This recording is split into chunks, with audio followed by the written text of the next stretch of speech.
echo everything that's been said, and we'll just say a few words from the perspective of the foundation. So I was really honored to take over the chairman role of the Endometriosis Foundation of America recently. It's an incredible legacy.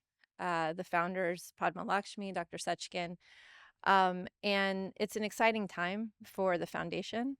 This is really I think, the capstone event in the transition that the foundation's going through right now, which is that this was a disease that nobody had heard of, that was very poorly characterized, and was really defined by a clinical experience. Women were in pain, women were experiencing infertility, and their physicians were trying to understand. But it was always very confusing because some women had a lot of pain, but clinically, when they would go in surgically, they didn't find that many lesions. Some women had many lesions, lighter pain. Some women had infertility, some women didn't.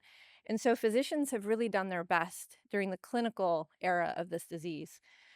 As genetic technologies, big data, AI have progressed, we've seen a sea change in conditions like cancer, how we can detect it early, understand why it runs in some families, understand how one breast cancer is distinct and unique from another breast cancer, and ultimately have not just better diagnostics and better information, but better treatments that truly cure these diseases. Sadly, most women's health conditions have fallen behind in this race forward technologically to really go from understanding disease based on the clinical experience of the patients and what the doctors are seeing, to really understanding on a molecular and cellular level what these diseases mean.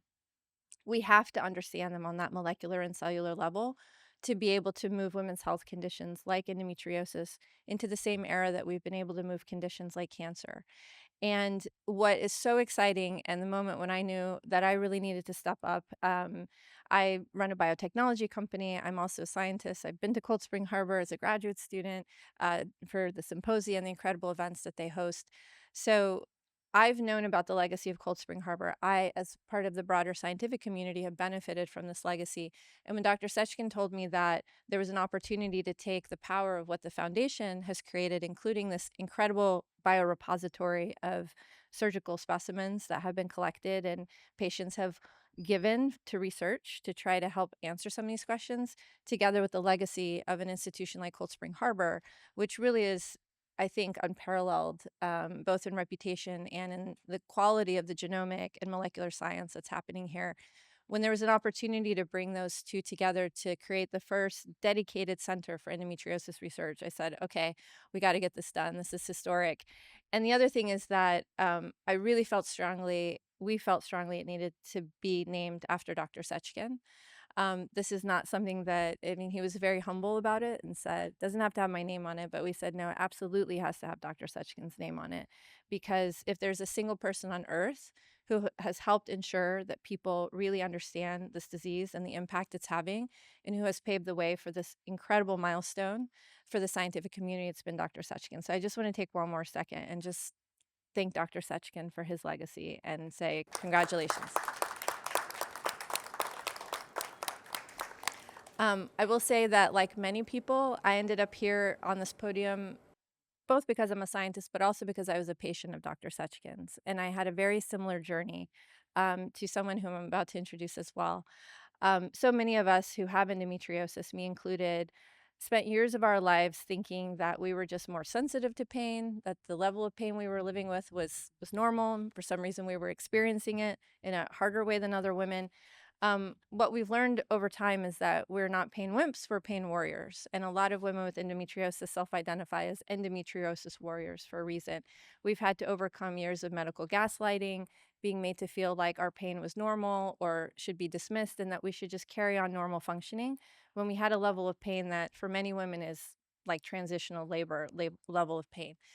We've been medicated by having our hormones disrupted. We've been medicated by having to take painkillers, and we never really had a cure for this disease.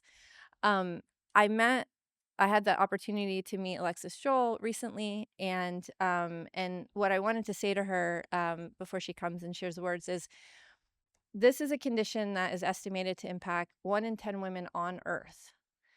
And yet we could name the people who have a platform, um, celebrities, people who are in the public sphere, really on our fingers and toes, how many people have come out, said they have this disease, shared their journey, and advocated. And so, what I said to Alexis, and I want to say it again here, and thank you for being here, is that we need more people to say, I'm in pain, it's not okay, some days I can't function. We need people to feel brave, to talk about it, because until we have people who have name recognition and that people can relate to talking about this disease, it is going to be kind of relegated in the shadows and underfunded and undersupported. Less than 9% of all government funding in the US goes to women's health conditions, and a tiny fraction of that goes to endometriosis research.